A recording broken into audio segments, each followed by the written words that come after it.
Oh, combien de marins, combien de capitaines qui avaient cru, malins, à une balade sans peine, au lendemain 16 heures nous conter leur malheur. Car il est vrai qu'ils ne s'attendaient pas à ramer de la sorte lorsque samedi après-midi, 20 équipages se mettaient à l'eau. Le soleil, le sable blond et les filles désirables, ça n'est pas précisément l'image de l'enfer. Un temps de curé d'ailleurs, pour les premiers bords.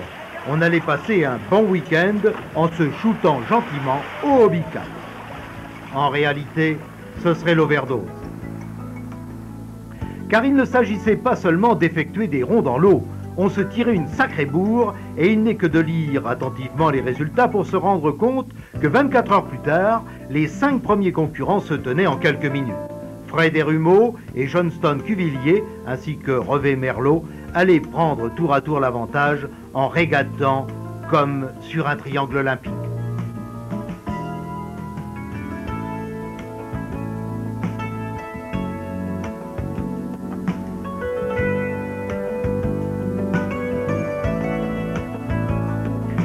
C'est avec la nuit que les choses se gâtèrent. La pluie, les rafales de vent atteignant 20 nœuds firent des dégâts tant matériels qu'humains.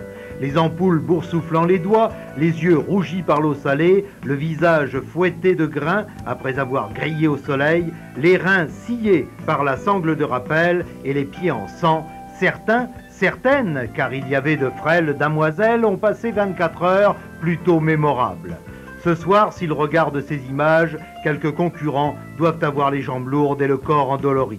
Les vainqueurs les voici, Johnston Cuvillier, qui termine talonné par Fred Desrumeaux et Revé Merlot. Ils tirent ici leur dernier bord avant le cap sur la plage.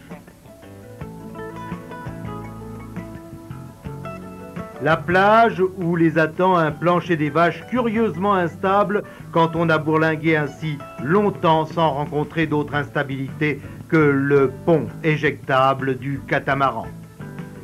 Les Jeux de la mer et du Hagard. Fiers d'avoir participé, heureux d'avoir gagné, mais surtout d'en avoir terminé.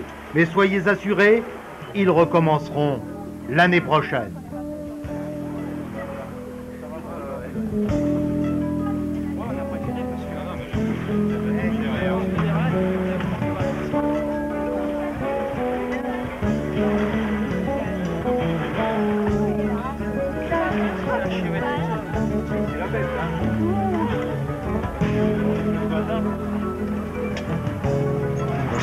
Ça n'était pas de la navigation pour demoiselles.